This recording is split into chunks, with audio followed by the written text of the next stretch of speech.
Assalamualaikum warahmatullahi wabarakatuh. Saya Imas Lismawati, CGP Angkatan 7 SDN Empang 1. Kali ini saya akan melaksanakan demonstrasi kontekstual budaya positif modul 1.4.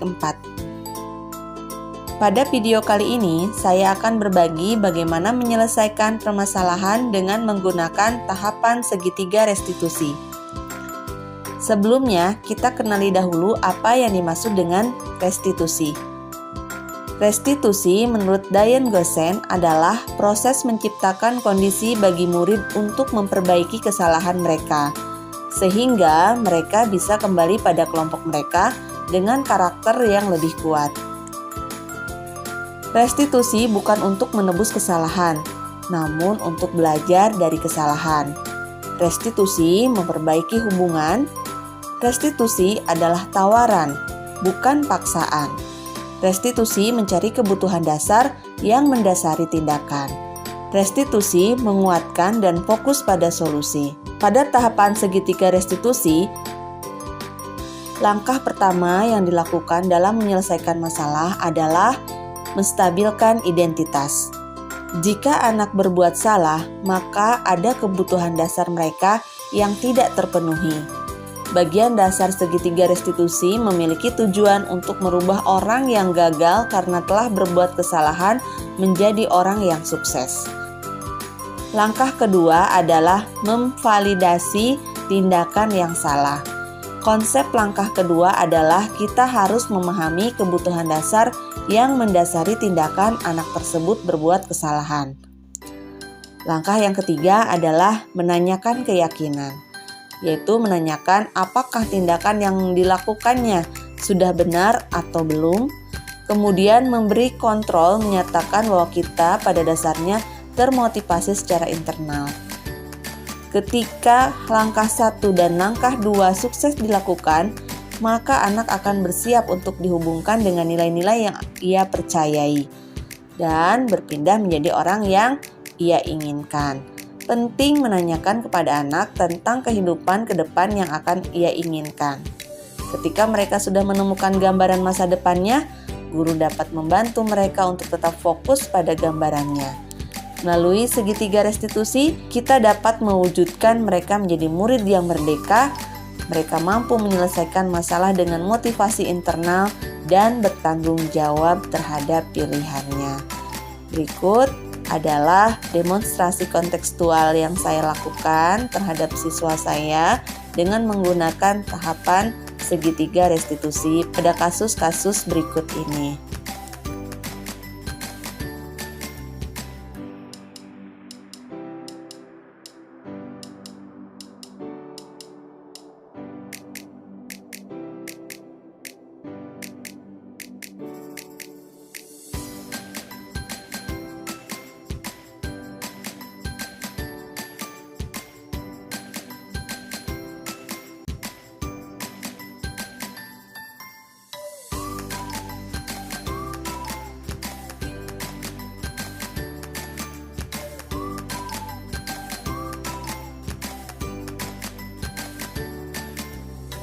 Assalamualaikum Indah, Naura. Waalaikumsalam Ibu.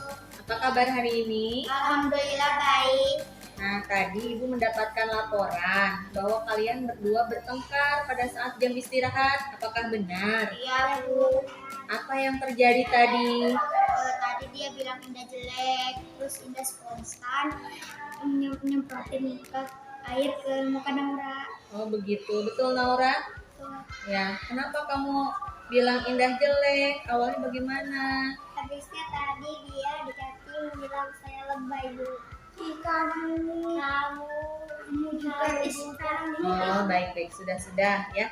Jangan saling menyalahkan. Di sini Ibu tidak mencari siapa yang paling benar dan siapa yang salah. Di sini Ibu ingin menyelesaikan permasalahan kalian berdua, ya. Indah, tadi pada saat kamu menyiram tanaman, senang menyiram tanaman?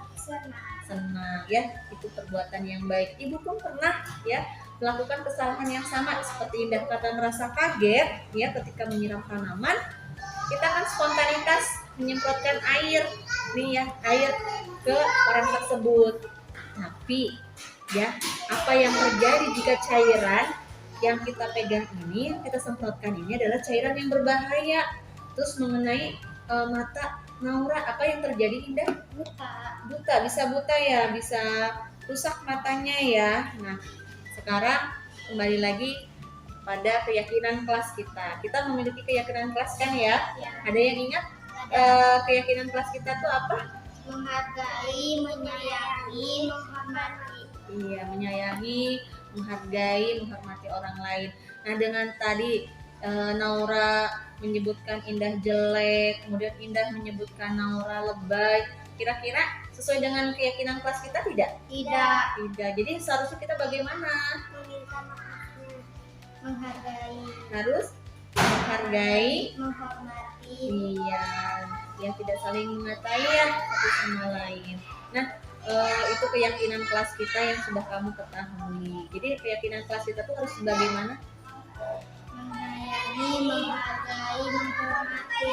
Iya, harus kita jalankan dalam kehidupan sehari-hari. Tentunya kalian punya cita-cita dong di masa depan. Punya Ya, cita-cita Indah ingin menjadi apa? tentara. Tentara. Kamu ingin menjadi apa?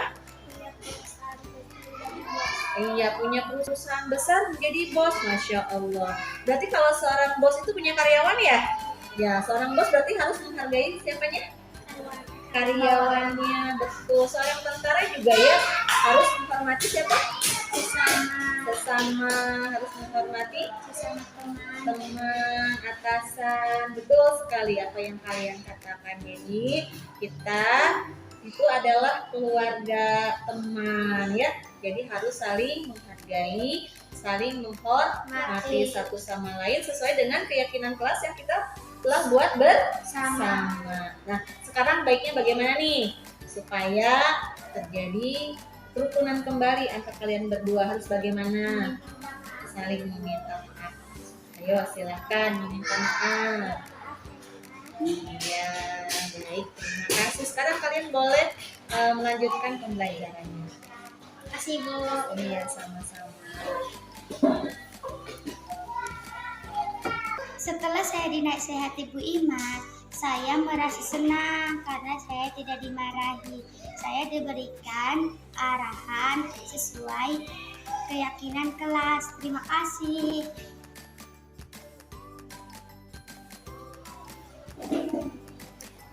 Assalamualaikum Habibi.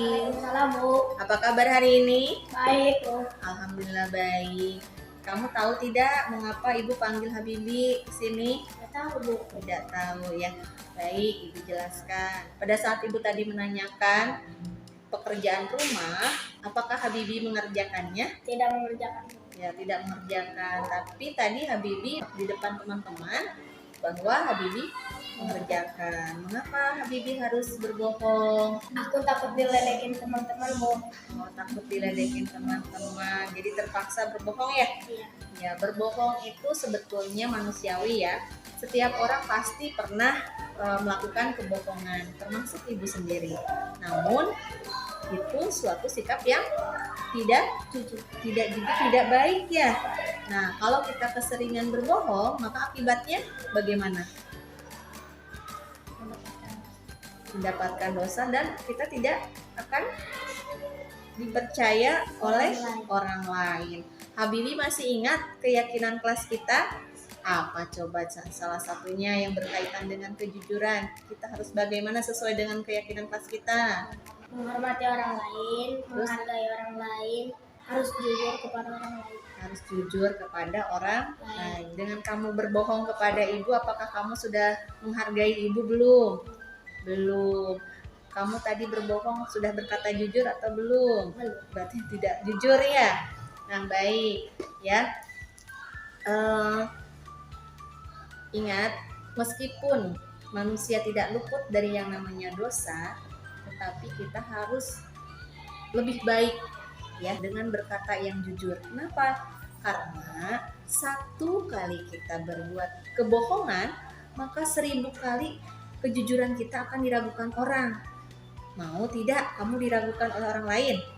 Iya, sesuai dengan keyakinan kita ya. Kita harus menghargai orang lain, menghormati orang lain, menjunjung tinggi nilai-nilai kejujuran. Nah, tentu kamu juga punya cita-cita di masa depan.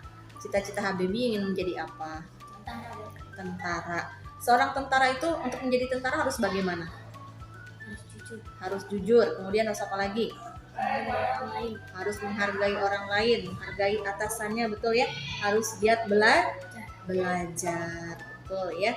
Nah, apa yang akan Habibie lakukan untuk kedepannya nih? Dari peristiwa ini, apa yang akan Habibie lakukan? Berbuat baik, kemudian akan Melaksanakan berjujur, berkata jujur. Baik, terima kasih Habibie atas kerjasamanya. Kemudian Ibu harap nanti kedepannya hal ini tidak terulang kembali ya. Jadi Habibie menjadi pribadi yang lebih baik, yang menjunjung tinggi nilai-nilai kejujuran, yang menjunjung tinggi nilai-nilai kebenaran ya, menghargai orang lain. Baik, terima kasih Habibie, silahkan istirahat kembali. Setelah saya dinasihati Bu Ima, saya merasa senang karena saya tidak dimarahi. Meskipun saya tadi berbohong, saya sadar saya harus melaksanakan keyakinan kelas yang telah kita sepakati.